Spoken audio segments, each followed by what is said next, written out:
Haleluya, puji nama Tuhan.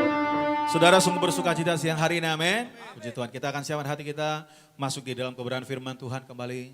Sejenak saya mau ajak kita mau tundukkan kepala kita bersatu di dalam doa. Kami bersyukur bahwa sukacita Tuhan limpahkan bagi setiap kami pada siang hari ini.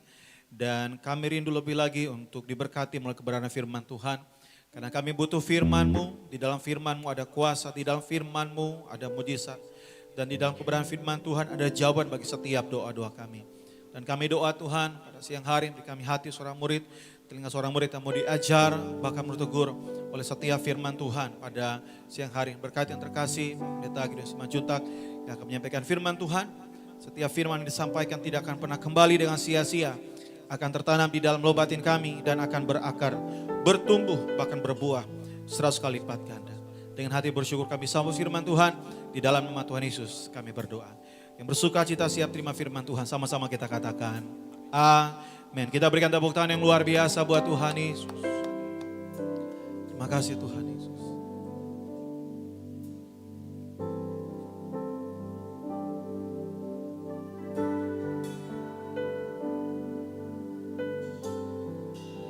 Memandang wajah-Mu, rasakan kasih-Mu,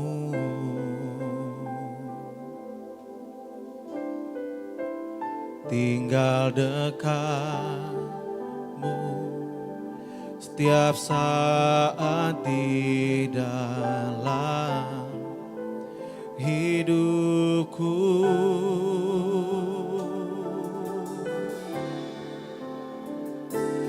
Bapakku yang baik, sangat ku cinta, kasih-Mu padaku semakin nyata ku rasakan.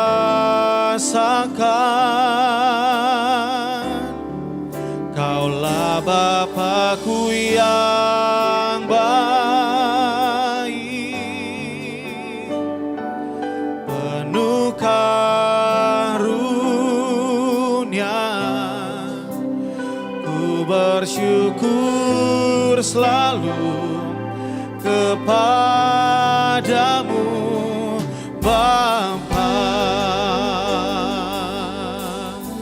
Bersama-sama memandang wajah-Mu, rasakan kasih-Mu,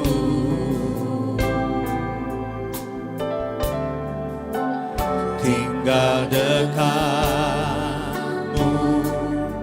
setiap saat di dalam hidupku. Sama-sama memandang wajah-Mu Tuhan, memandang wajah-Mu, rasakan kasih-Mu,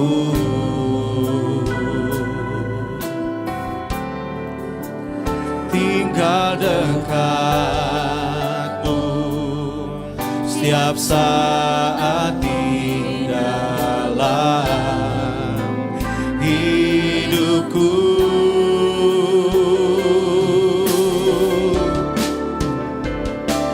Bapakku yang baik, sangat ku cinta, kasih-Mu padaku semakin nyata ku rasakan. Kaulah Bapakku yang baik, penuh karunia, ku bersyukur selalu kepadamu Bapa. Mari sambut kebenaran firman Tuhan kembali bersama-sama. Oh, Bapakku yang baik, sangat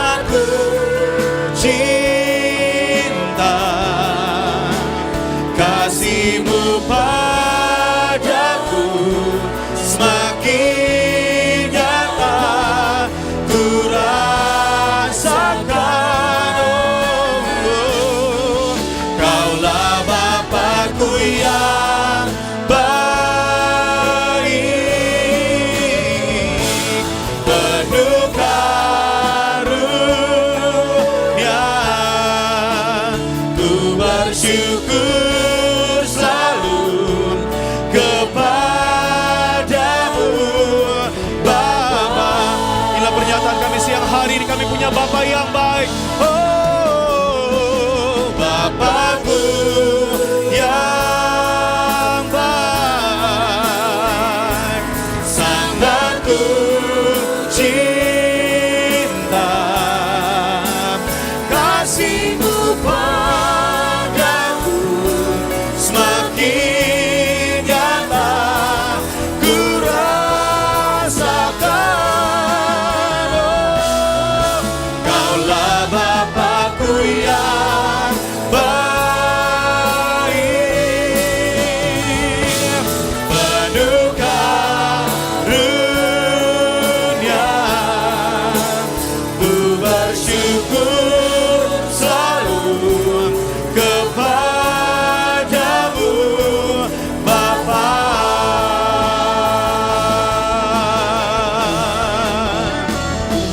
Bapakku yang baik, sangat ku cinta.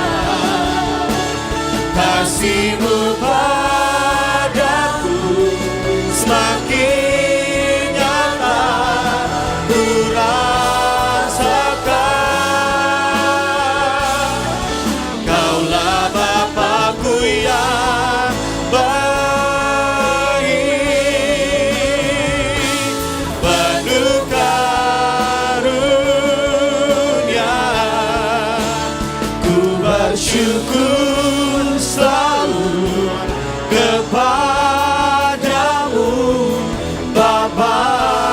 Sambil angkat tanganmu katakan, ku bersyukur selalu kepadamu. Ku bersyukur selalu kepadamu Bapa. Mari sama-sama katakan, ku bersyukur selalu Tuhan. Ku bersyukur selalu kepadamu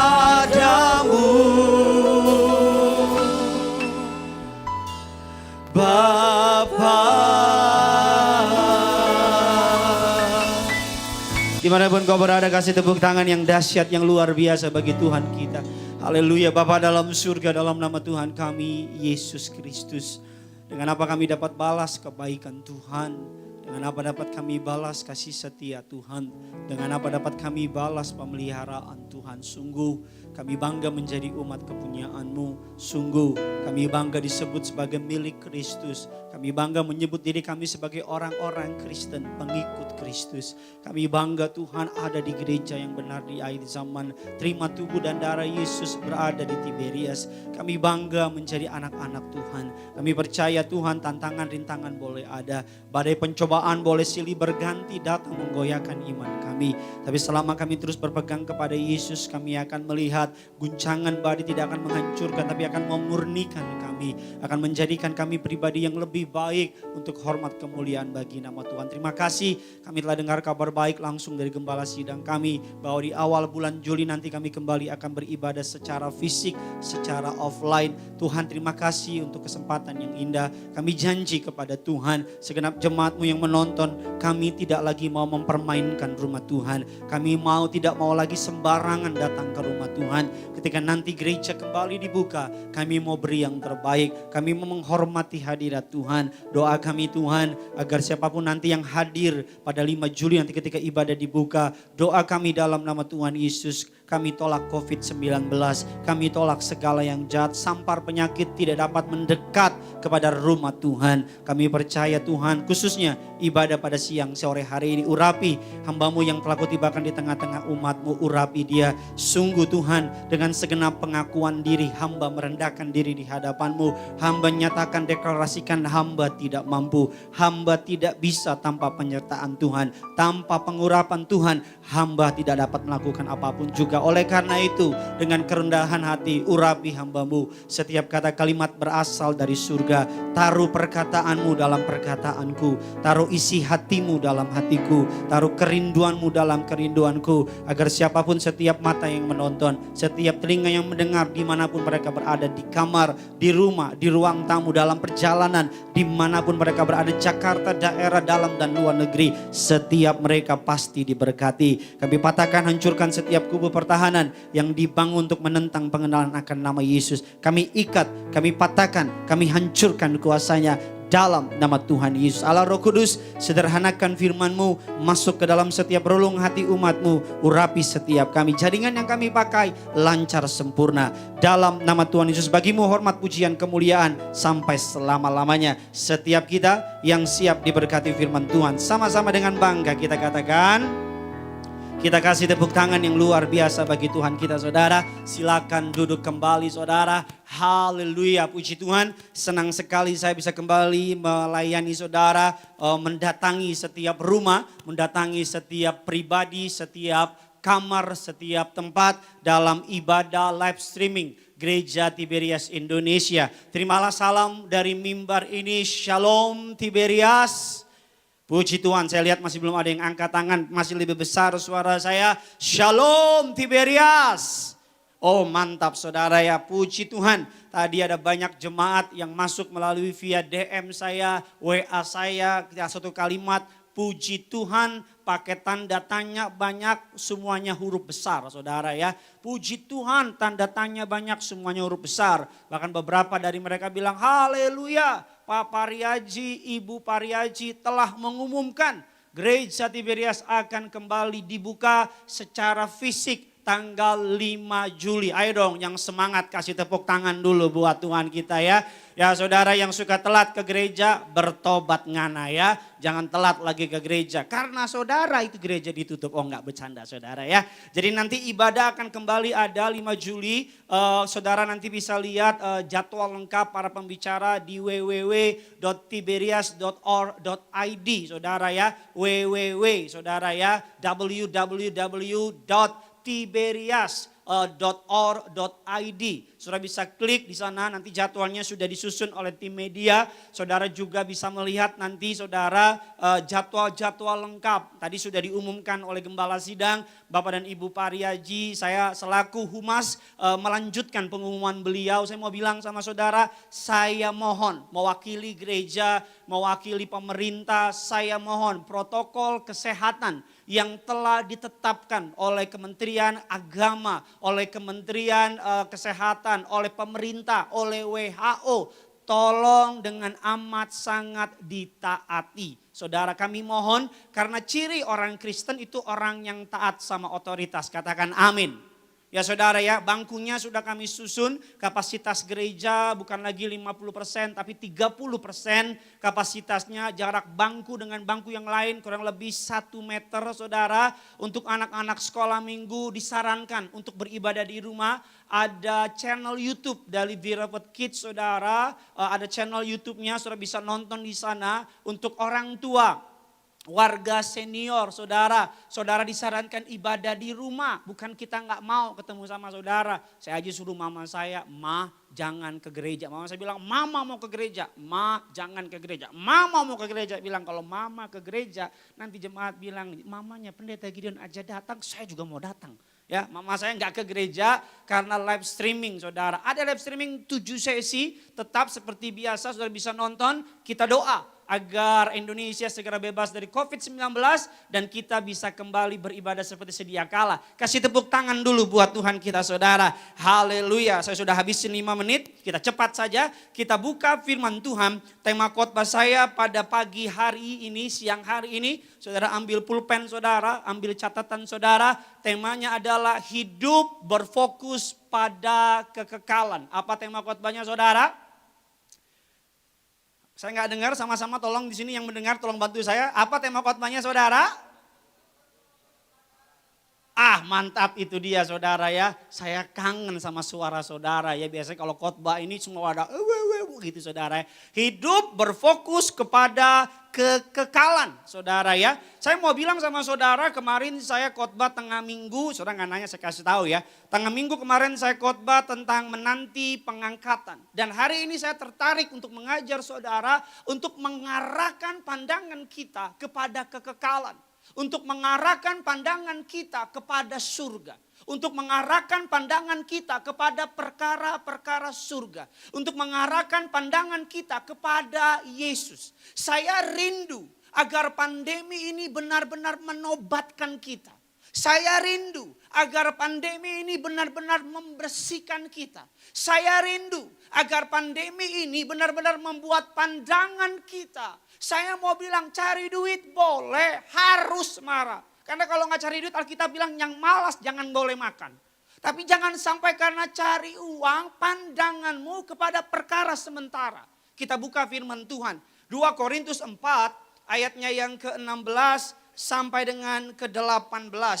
2 Korintus 4 ayatnya yang ke-16 sampai 18. Rekan saya Evangelis Nathanael Graneda akan membacakannya bagi saudara dengan lantang. 3, 2, 1 ya. Demikian firman Tuhan. Sebab itu kami tidak tawar hati. Tetapi meskipun manusia lahiriah kami semakin merosot, namun manusia batiniah kami dibaharui dari sehari ke sehari. Sebab penderitaan ringan yang sekarang ini mengerjakan bagi kami kemuliaan kekal yang melebihi segala-galanya. Jauh lebih besar daripada penderitaan kami. Ayat 18 sama-sama jemaat Tuhan. Sebab kami tidak memperhatikan yang kelihatan, melainkan yang tak kelihatan. Karena yang kelihatan adalah sementara, sedangkan yang tak kelihatan adalah kekal. Saya suka sekali dikatakan sebab kami tidak memperhatikan yang kelihatan, melainkan yang tak kelihatan. Karena yang kelihatan adalah sementara, sedangkan yang tak kelihatan adalah kekal. Pekerjaan saudara sementara, rumah saudara sementara. Apa yang saudara banggakan di dunia sementara. Manusia sehebat-hebatnya paling top Alkitab bilang 70 saudara usianya. Sisanya apa? Sebuah kesia-siaan. Semuanya sementara. Alkitab katakan yang gak kelihatan itu apa? Surga gak kelihatan, tapi kekal. Yang gak kelihatan apa? Neraka gak kelihatan, tapi kekal. Yang gak kelihatan apa? Tuhan gak kelihatan. Kita gak bisa salaman sama Yesus. Shalom Yesus, gak bisa. Tapi dia kekal, dia ada apanya. Dia ada apa? Dia apa adanya, bukan ada apanya. Dia ada apa, itulah dia. Saudara, dia kelihatan, dia jelas. Saya mau bilang sama saudara, miliki mata iman yang melihat jauh ke depan, bahkan melihat yang tidak kelihatan. Ini seni beriman orang Kristen.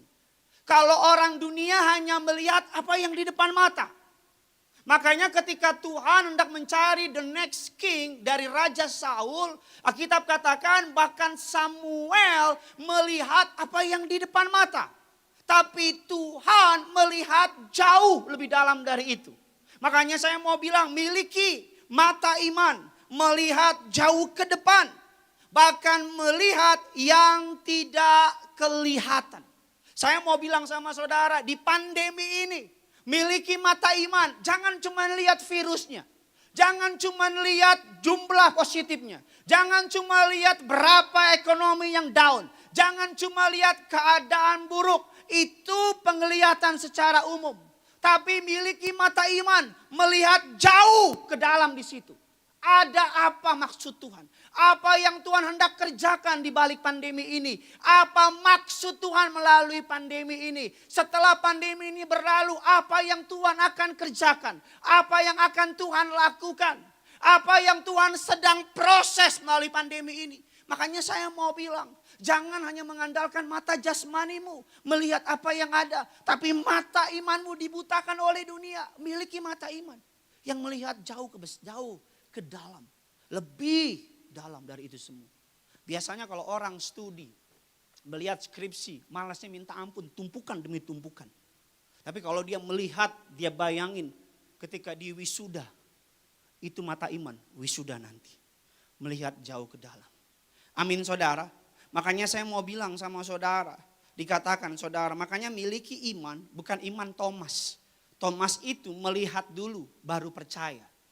Kita miliki iman Abraham. Iman Abraham itu apa? Percaya dulu baru apa?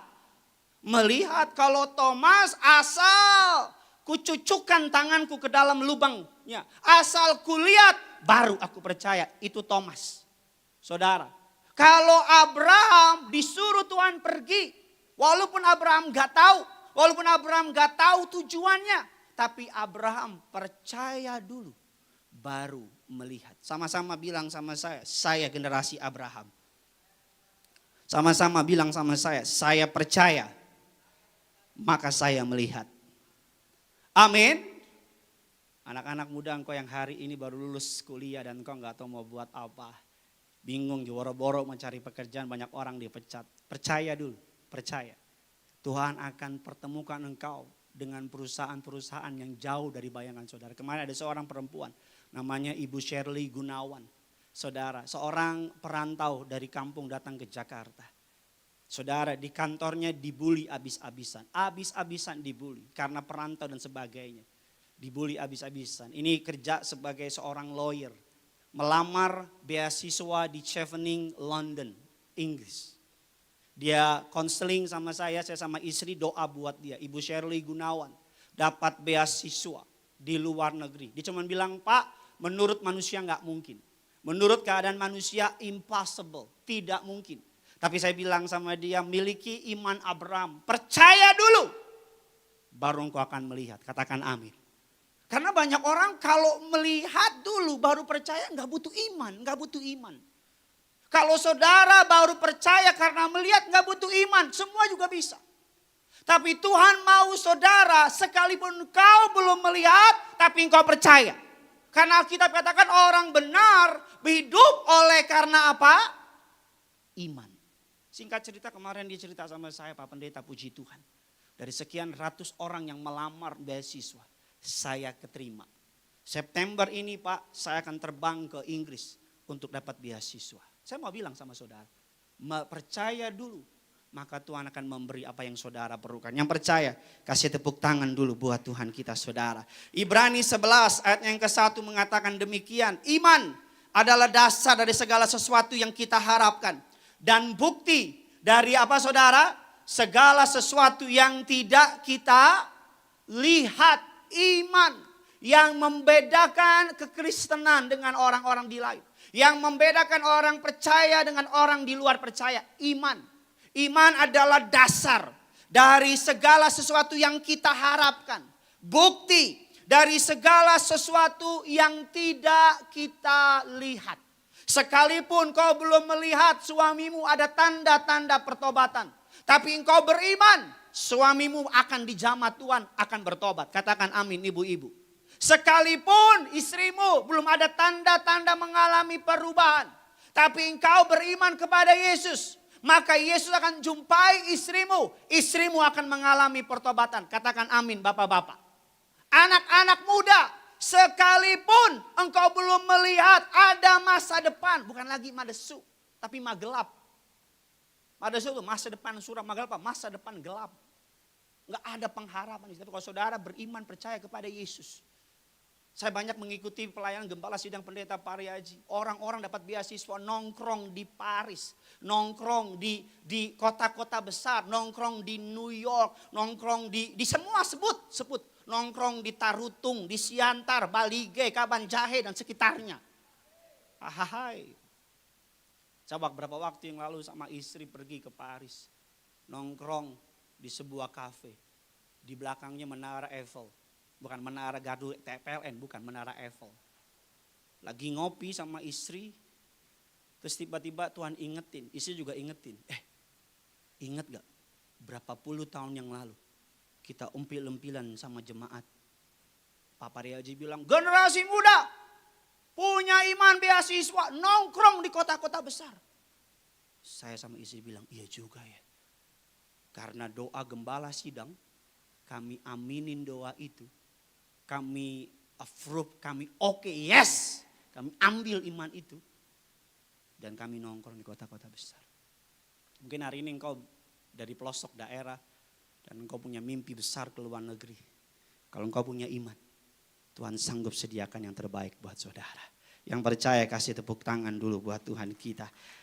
Bagaimana fokus kepada kekekalan? Apa cirinya? Orang yang fokus kepada kekekalan. Saya masuk dalam inti khotbah saya. Saudara bisa ambil pulpen saudara, ambil catatan saudara.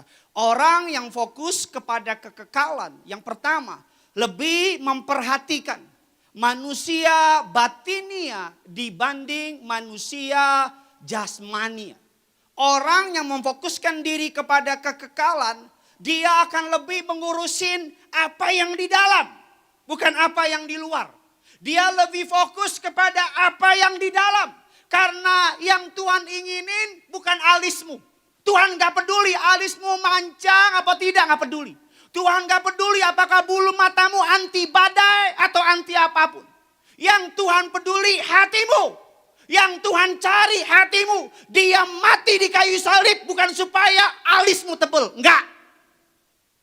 Dia mati di kayu salib supaya hatimu jadi miliknya. Orang yang berfokus kepada kekekalan, fokusnya bukan perkara-perkara jasmani, bukan perkara jasmani. Kalau saudara tahu di Korea saudara, saya selidiki saudara, di Korea anak usia 14 sampai 17 tahun kalau ulang tahun, kado yang paling diminta adalah bukan mobil, bukan gadget mahal, tapi kado yang paling diminta adalah operasi plastik. Operasi plastik saudara. Hari-hari ini dunia lebih mementingkan perkara-perkara dunia, perkara-perkara jasmani. Makanya kalau saudara pergi ke jalan-jalan ada yang namanya wisata kuliner. Mikirin apa? Perut dimanjain. Makanya kalau saudara pergi ke jalan-jalan ke mall-mall sekarang diskon up to. Apa yang dimanjain? Perkara jasmani. Matamu puas lihat pakaian segala macam. Makanya hari-hari ini orang berlomba apa? Mempercantik yang di luar. Orang berlomba menambah nilai yang di luar. Dia olahraga. Tapi rohnya gak diolah. Tubuhnya makin montok, rohnya makin rontok. Tubuhnya makin montok, rohnya makin rontok. Tiap hari olahraga, mantap. Tiap hari. Tapi rohnya, batinnya gak pernah dipikirin. Firman Tuhan mengatakan demikian dari seorang yang paling terkenal. Yang punya banyak istri. Kita lihat firman Tuhan. Dari yang namanya Raja Salomo, Amsal 3, 10, 12, sampai dengan ke 30 kita lompat. Silakan. Demikian firman Tuhan. Istri yang cakap siapakah akan mendapatkannya? Ia lebih berharga daripada permata. Hati suaminya percaya kepadanya, suaminya tidak akan kekurangan keuntungan. Ia berbuat baik kepada suaminya dan tidak berbuat jahat sepanjang umurnya. 30. Ayat 30, kemolekan adalah bohong dan kecantikan adalah sia-sia. Tetapi istri yang takut akan Tuhan dipuji-puji. Saya suka sekali ini yang ngomong bukan Gideon Simanjuntak yang gak berpengalaman. Ini yang ngomong yang punya istri lebih dari 1000. Namanya siapa? Raja Salomo. Istrinya dari berbagai macam belahan. Dari berbagai macam provinsi ada perwakilan istrinya. Alkitab katakan Salomo perwakilan dari Kalimantan Barat ada istrinya. Perwakilan dari Bali G ada istrinya. Kaban Jahe, wah ada semua. Dari yang Afrika Selatan, Zimbabwe, Mozambik ada. 1000 istrinya, bayangin tuh gimana ketemunya. Ketemu hari 3 tahun kemudian baru ketemu. Kamu istriku? Iya, oh iya ya. Saya kira bukan. Itu di luar gundiknya. Orang yang udah istrinya banyak dikatakan demikian. Istri yang cakap, siapakah ini cakap tuh bukan cakep muka, bukan. Cakap tuh artinya tuh hatinya. Inner beauty itu yang penting.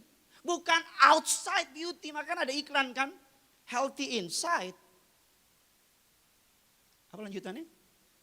Fresh outside. Nah, you see 1000.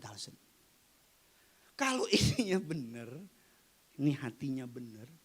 Ada orang sibuk kan. Aduh, pipi aku kayaknya mulai turun deh. Emang kenapa? You taruh beras di sini. Turun. Aduh, aku punya mata mulai celong. Tutup aja pakai plester. Aduh, aku kayaknya rambut aku mulai. Gak usah pusing lah. Setiap orang tambah tua kok.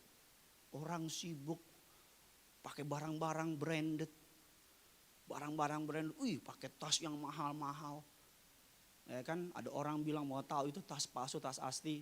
Tahu dari mana? Kelihatan ketika hujan. Kalau tas asli ketika hujan dia akan lari, tasnya dilindungi. Tapi kalau tas palsu ketika hujan, tas taruh di atas. Tas akan melindungi pemilik itu palsu. Hahaha, ketawa kayak apa gitu. Kan kita ketemu lagi 2 minggu.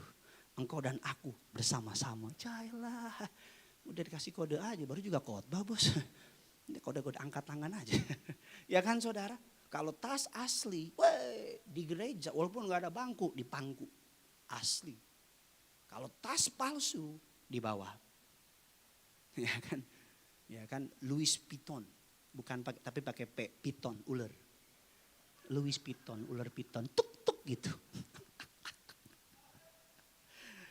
Saya menurut dokter, orang pemutih, obat pemutih muka, meningkat tajam.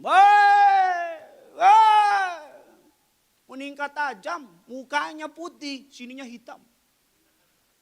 Ya orang sekarang kan pengen putih, biar keren. Apalagi pakai benang, ditarik sini, tarik sini. Main layangan sekalian. Saya selalu bilang, manusia orang yang berpusat. Saya mau bilang gini, maaf ya. Orang yang berpusat kepada kekekalan akan lebih memperhatikan perkara badannya, batiniah, manusia batiniah. Dia akan lebih fokus kepada ini, hati. Dia akan lebih fokus kepada ini. Baru yang lain. Saya nggak bilang saudara nggak usah mandi. Enggak, itu gila juga. Saya nggak bilang saudara nggak dandan. Boleh dandan. Rapi boleh. Tapi yang terpenting apa? Manusia batinnya. Ada satu cerita yang menarik saudara, kita cepat saja. Ada satu cerita yang menarik. Alkitab katakan demikian. Kita lihat firman Tuhan Lukas 12. Ayatnya yang ke-16 dan 21. Silakan. Demikian firman Tuhan.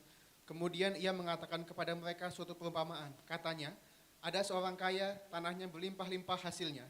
Ia bertanya dalam hatinya, apakah yang harus aku perbuat? Sebab aku tidak mempunyai tempat di mana aku dapat menyimpan hasil tanahku.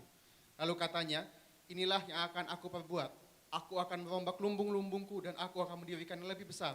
Dan aku akan menyimpan di dalamnya segala gandum dan barang-barangku.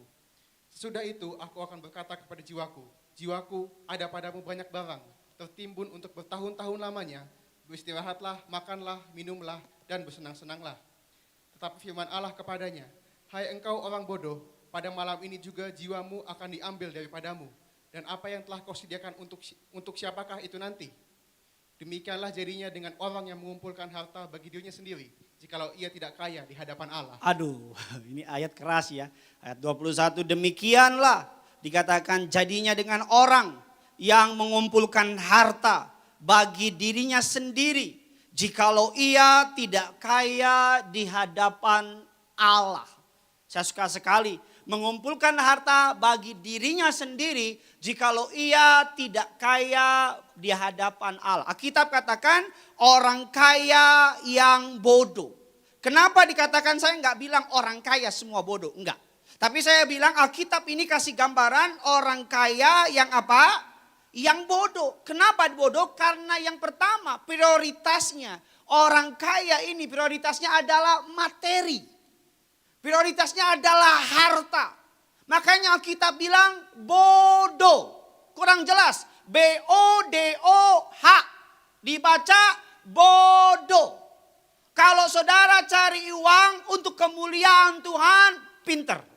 Tapi kalau prioritasnya harta dunia, di mana maling, rampok dapat mengambil. Alkitab katakan kenapa orang kaya yang bodoh? Karena yang pertama pusatnya, prioritasnya bukan Tuhan, tapi materi. Yang kedua, kenapa dikatakan orang kaya yang bodoh? Karena prioritasnya adalah diri sendiri. Tidak peduli dengan orang lain. Kalau saudara baca dari ayat ke-17 sampai dengan ayat ke-19.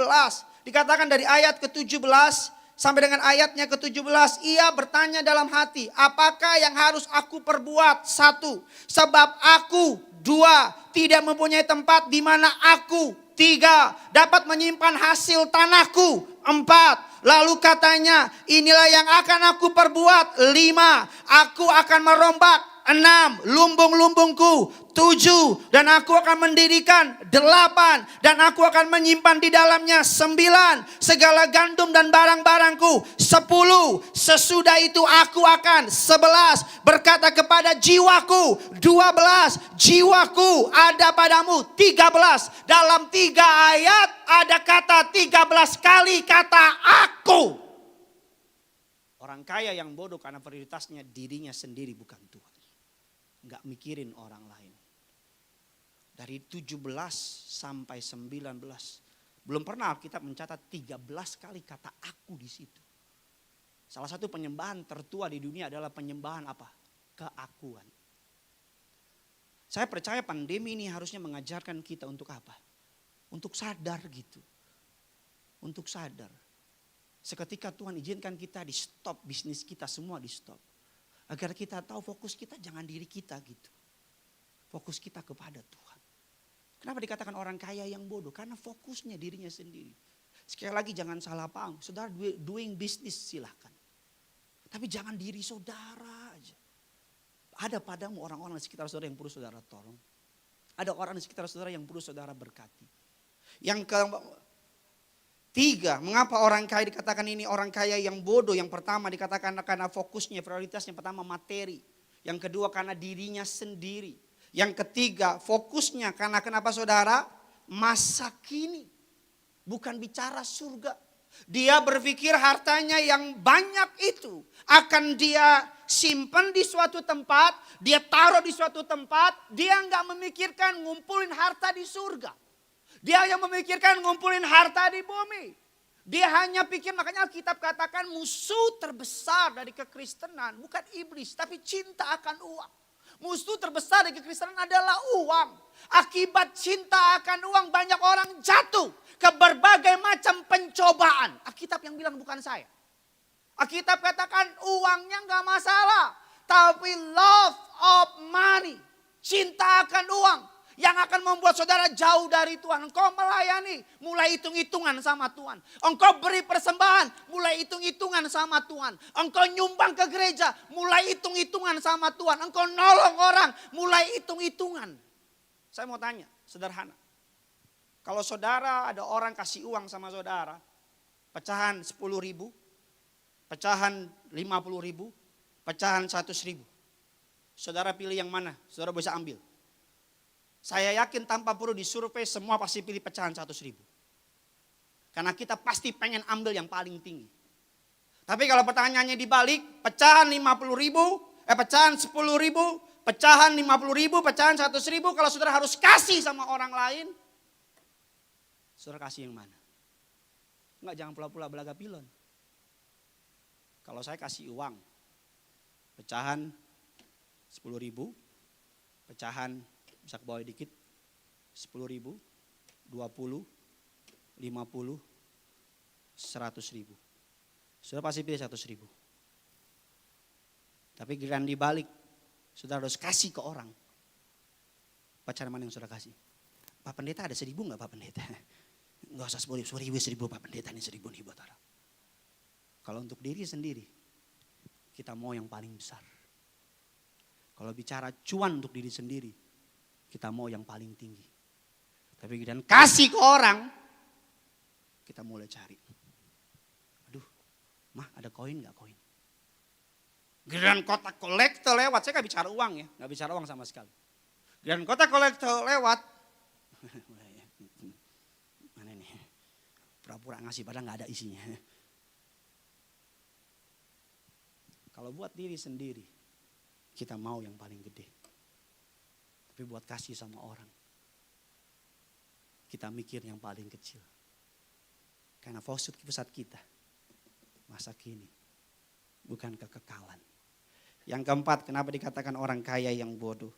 Karena fokusnya, dikatakan berfokus kepada rencananya sendiri, bukan rencana Allah. Dari ayat 18 sampai dengan ayat 19 dikatakan demikian. Lalu katanya, inilah yang akan aku perbuat. 1, aku akan merombak. 2, aku akan mendirikan. 3, aku akan menyimpan. 4, sesudah itu aku akan.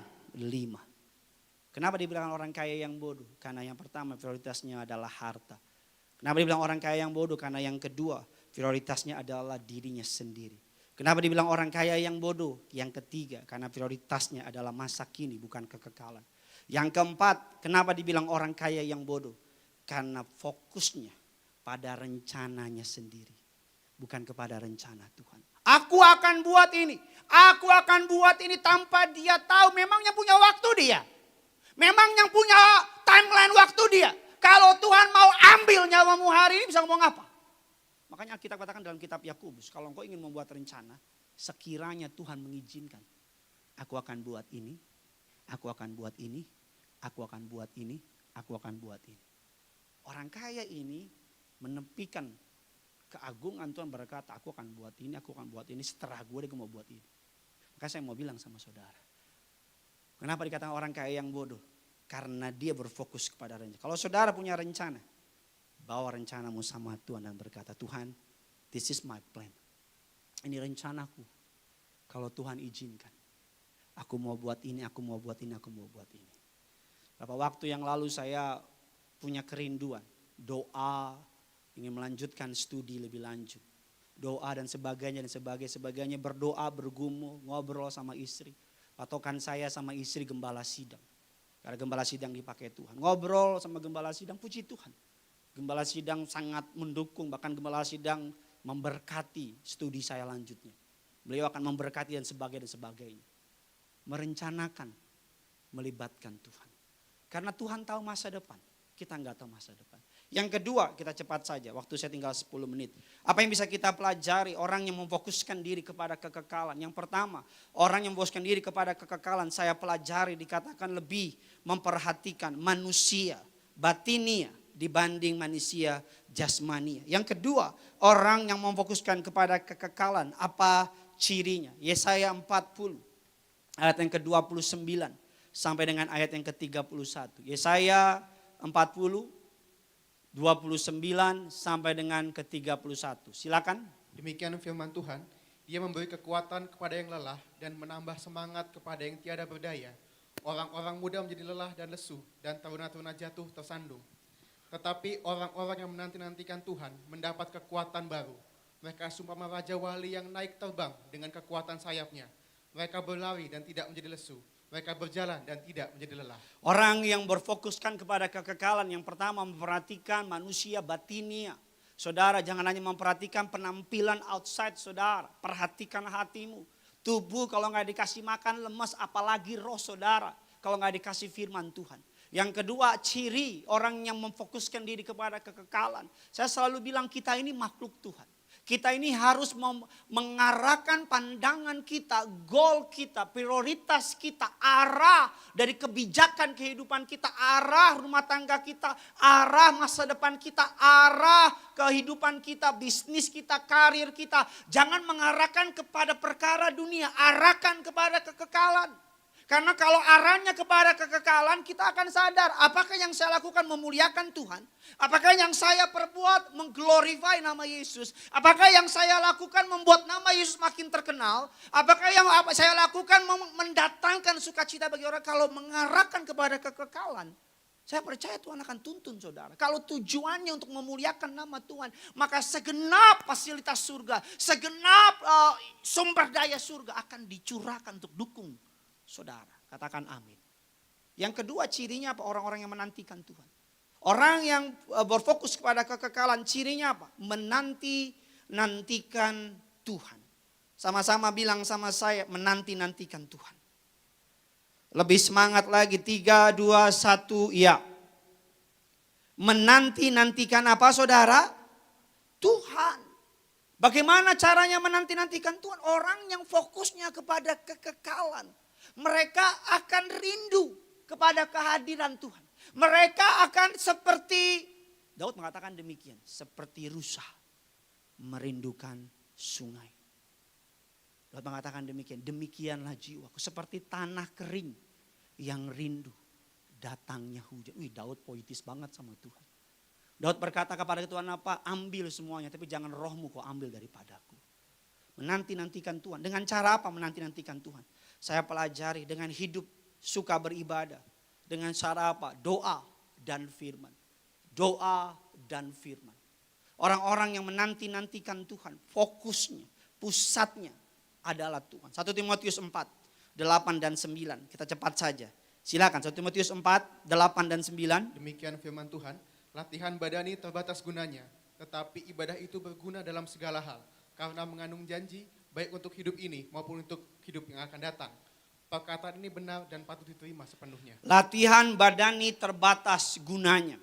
Tetapi ibadah itu berguna dalam segala hal. Karena mengandung janji. Baik untuk hidup ini maupun untuk hidup yang akan datang. Ayat 9 ditutup dengan perkataan ini benar dan patut diterima sepenuhnya. Ada banyak jemaat yang janji sama saya. Pak Pendeta, saya janji. Kalau nanti ibadah kembali dibuka, saya janji gak akan telat lagi. Tuhan tunggu janji saudara. Pak Pendeta, saya janji kalau nanti ibadah dibuka lagi, saya janji saya akan sungguh-sungguh cari Tuhan. Tuhan ingat janji saudara. Saya pun pendeta janji, kalau nanti ibadah kembali dibuka, lebih gila-gilaan lagi, lebih sungguh-sungguh lagi buat Tuhan. Kalau biasanya bawa baju ganti 2 karena suka basah, saya bawa baju ganti 3 biar kuat gitu. Biar semangat. Yang kedua, orang yang berfokus kepada kekekalan, menanti-nantikan Tuhan. Menanti-nantikan Tuhan. Dia nggak pusing sama perkataan orang. Dia nggak peduli sama yang lain. Yang dalam pikirannya, dia menanti-nantikan kedatangan Tuhan. Dia menanti-nantikan masuk ke dalam ruang doa. Dia menanti-nantikan masuk ke dalam tempat penyembahan. Yang kesukaannya adalah Taurat Tuhan. Yang kesukaannya adalah firman Tuhan. Yang merenungkan siang dan malam, itu orang yang berfokus kepada kekekalan. Ada orang bisa komitmen olahraga. 1 hari setengah jam lari. Bisa olahraga dia. Komitmen gak pernah polos. Ada orang komitmen gak pengen makan ini. Wah bisa komitmen. Giliran komitmen baca Alkitab gak bisa. Ada orang komitmen bisa yang namanya pokoknya 1 minggu harus begini, harus begini, harus begini, harus begini. Tapi komitmen untuk masuk ke dalam ruang doa, hancur hati sama Tuhan, gak bisa dipegang. Yang ketiga, yang terakhir. Apa ciri orang yang berfokus kepada kekekalan? Imam musik boleh maju ke depan. Ini rasanya khotbah sekaligus nge-rap saudara ya. Serba cepat. Kita lihat 1 Petrus 4. Kita lihat lompat dari ayatnya yang ke-12 sampai dengan ayatnya yang ke-16. 1 Petrus 4, 12 sampai dengan ke-16. Silakan. Demikian firman Tuhan. Saudara-saudara kekasih, janganlah kamu heran akan nyala api siksaan yang datang kepadamu sebagai ujian. Seolah-olah ada sesuatu yang luar biasa terjadi atas kamu.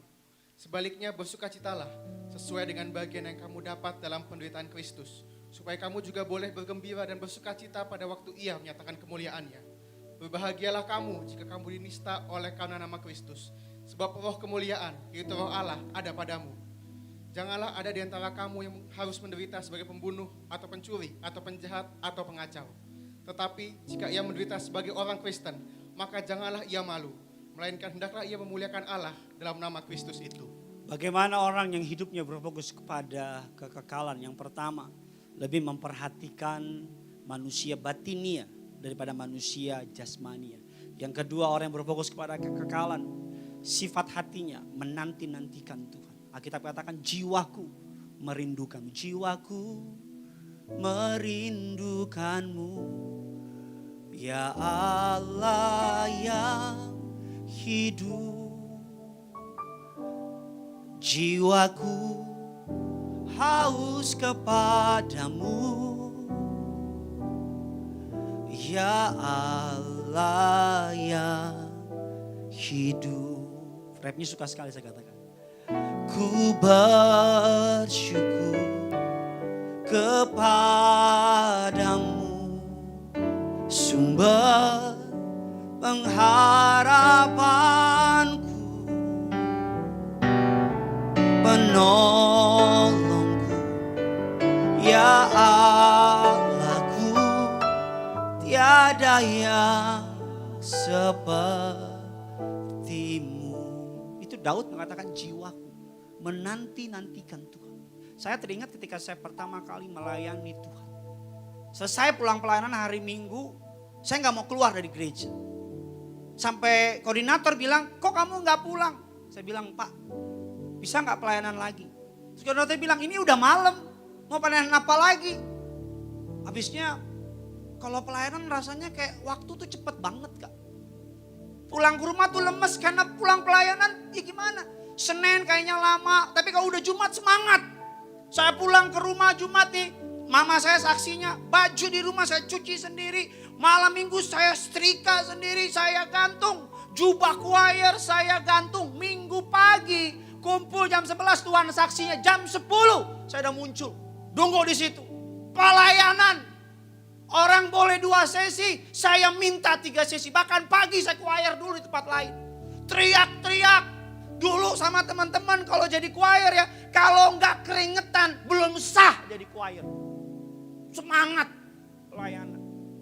Asal pulang lemes. Ya, hari Minggu masih lama. Kalau ibadah tengah minggu ditanya siapa yang bisa, saya jawab bisa. Tuhan ajak saya untuk ingat itu lagi. Tuhan ingetin saya lagi dan bilang, hati seperti itulah yang aku cari. Pada masa itu saya gak punya apa-apa. Gak bisa skill, nyanyi saya berantakan, tari saya berantakan. Saya bukan siapa-siapa, sampai hari ini bukan siapa-siapa. Tapi hati itulah yang membawa saya dipakai Tuhan untuk melakukan pekerjaannya. Hati yang gimana? Hati yang kalau ketemu rumah Tuhan, hati yang hancur gitu. Hati yang kalau ketemu sama firman-Nya, hati yang gak bisa tahan. Itu hati yang Tuhan rindukan. Yang ketiga, yang terakhir, orang yang berfokus kepada kekekalan, berfokus kepada kemuliaan kekal dibanding penderitaan kini. Saudara-saudara yang kekasih, janganlah kamu heran akan nyala api siksaan yang datang kepadamu sebagai ujian. Seolah-olah ada sesuatu yang luar biasa terjadi atas kamu.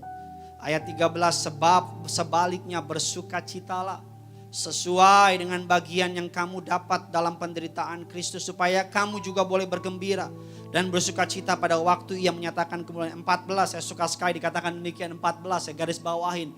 Klik 14 dikatakan, berbahagialah kamu jika kamu dinista karena nama Kristus, sebab roh kemuliaan, Alkitab bilang, roh kemuliaan, yaitu roh Allah ada padamu. Di balik bakaran api, di balik api yang membakar kita, Alkitab katakan suatu hari pekerjaan kita akan diuji. Yang uji apa? Api. Yang dapat terbakar, yang tidak dapat terbakar. Tapi orang yang berfokus kepada kekekalan, ketika ada dapur perapian dari Allah, dia memandang kepada kemuliaan yang Tuhan siapkan. Musa lebih memilih disebut orang Israel daripada putri Firaun. Di istana Firaun dengan segenap kemuliaannya Musa. Tapi Musa memilih jadi apa? Bagian dari budak. Untuk apa? Karena dia tahu penderitaan hari ini sementara. Kemuliaan di surga kekal sampai selama-lamanya. Semakin besar api yang menguji saudara, semakin besar kemuliaannya. Semakin besar fitnah yang datang sama saudara, semakin besar kemuliaannya. Semakin besar harga yang harus saudara bayar ikut Yesus, semakin besar kemuliaan yang menanti saudara. Allah gak pernah berhutang. Maju terus dalam Tuhan. Tetap semangat. Hidup berfokus kepada kekekalan. Yang pertama, memperhatikan manusia batini lebih dari manusia jasmani. Yang kedua, memiliki hati yang menanti-nantikan Tuhan. Gak suka, gak sabar sama perkara-perkara rohani. Yang ketiga, kitab katakan, memperhatikan kemuliaan kekal dibanding kepada penderitaan masa kini. Kalau selama 3-4 bulan ini saudara menderita, percaya masa-masa berikutnya akan ada kemuliaan yang menanti saudara. Tutup Alkitab kita. Kasih tepuk tangan yang luar biasa bagi Tuhan kita. Kita berikan tepuk tangan buat Tuhan kita. Kau yang datang dengan istri, dengan suami, dengan anak-anakmu, sama-sama bangkit berdiri. Kita datang sama Tuhan. Taruh tangan kirimu di dada, angkat tangan kananmu di hadapan Tuhan. Siapapun engkau, apapun keadaanmu, datang sama Tuhan. Yesus mengasihimu. Kita sama-sama menyembah Tuhan. Haleluya. Kau Bapa yang mengasihiku, kuasa-Mu memulihkanku, hati yang baru Kau berikan untukku dapat melihat rencana-Mu indah bagiku. Kau ada di setiap jalanku, hatiku haus dan lapar akan Engkau. Kaulah segalanya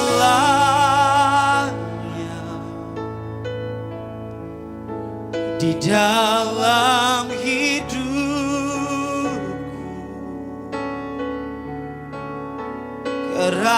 kerajaan-Mu, kebenaran-Mu itu bagianku.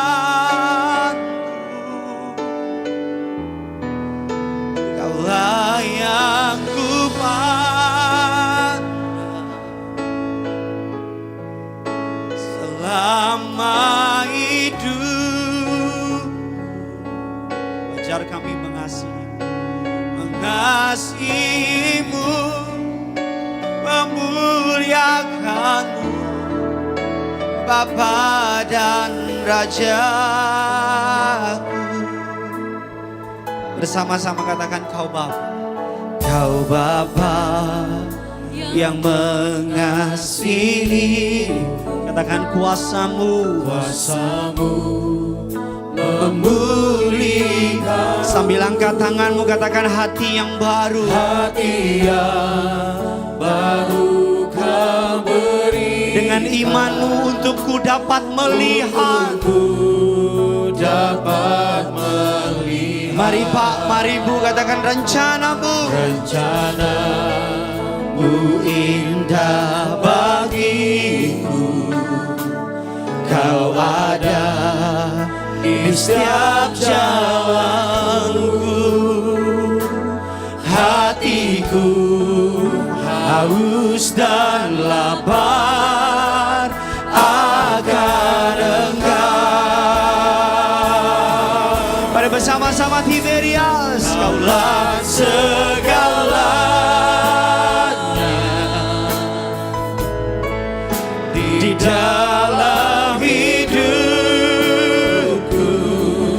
Kami mau kerajaan-Mu, kami mau kebenaran-Mu. Kami katakan itu bagianku Tuhan. Ajar kami memandang-Mu yang ku pandang selama hidupku, mengasihi-Mu, memuliakan-Mu, Bapa dan Raja. Mari lebih sungguh lagi, sambil angkat kedua tanganmu katakan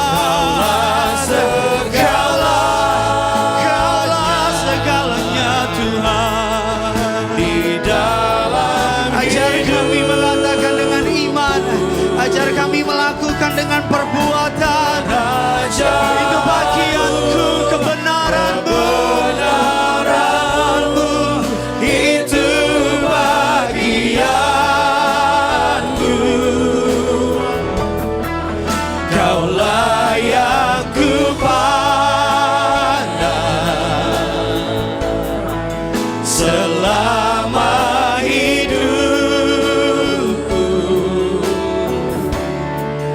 mengasihimu, memuliakanmu, Bapa dan Raja.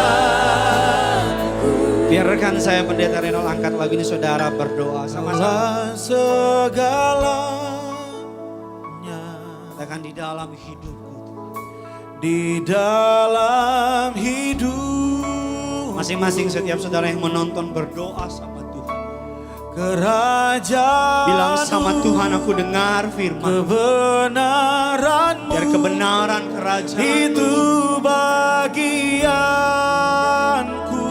minta sama Tuhan untuk saudara bukan pandang masalah, pandang Allah Yesus. yang ku pandang selama hidupku. Ajar kami mengasihimu Tuhan. Mengasihimu, memuliakanmu, Bapa dan Rajaku. Tetap angkat kedua tangan saudara, musik dengan lembut melalui saluran live streaming ini. Saya berdoa bagi setiap jemaat Tuhan yang mengangkat tangannya.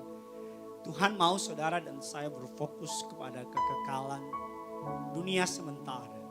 Sekali lagi dari mimbar kudus gereja Tiberia saya katakan dunia sementara. Semua pencapaianmu kau gak bawa mati. Semua kehebatanmu gak akan turun mengikuti saudara ke lubang kubur. Semua yang saudara punya kemewahan, keagungan, keterkenalan tidak akan mengikutimu ke dunia orang mati. Alkitab katakan dunia sementara, sekalipun kelihatan sementara. Yang tidak kelihatan itu kekal. Neraka dan surga adalah kekal.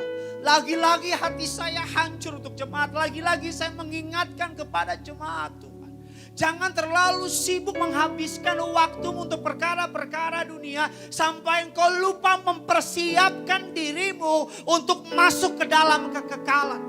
Sampai engkau lupa mempersiapkan dirimu. Engkau lupa mempersiapkan dirimu untuk menyambut tata pengadilan suci Allah. Sebagai hamba Tuhan, saya ingatkan sama saudara. Saya pun diingatkan. Kembali kepada kasih mula-mula. Kembali kepada kasih yang kekal itu. Kalau ada dosa, minta ampun. Kalau belakangan ini rumah tangga saudara ribut mulu karena pandemi. Ribut mulu karena uang. Kalau belakangan rumah tangga saudara ada orang ketiga. Kalau belakangan ini kau menjalani bisnis dengan cara yang gak benar. Kalau belakangan kau hidup dengan cara yang najis, tidak berkenan di hadapan Allah. Taruh tangan kirimu, tidak angkat tangan. Karena bilang, Tuhan, aku dengar firman Tuhan. Aku dengar firman Tuhan dan aku mau tunduk kepada firman Tuhan. Aku sadar di bumi sementara. Aku sadar aku akan masuk ke dalam kekekalan.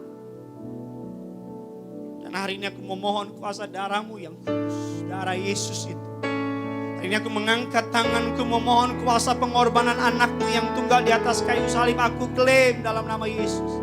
Aku bertobat dari setiap dosa, kesalahan, pelanggaran. Aku memohon ampun untuk setiap pelanggaran. Biar darahmu membasuh hidupku. Biar darahmu menyucikan aku kembali. Ayo Pak, datang sama Tuhan. Ayo Bu, datang sama Tuhan. Anak-anak muda, datang sama Tuhan. Arahkan pandanganmu kepada kekekalan. Arahkan pandanganmu kepada Kristus. Arahkan pandanganmu kepada mahkota yang Tuhan telah persiapkan.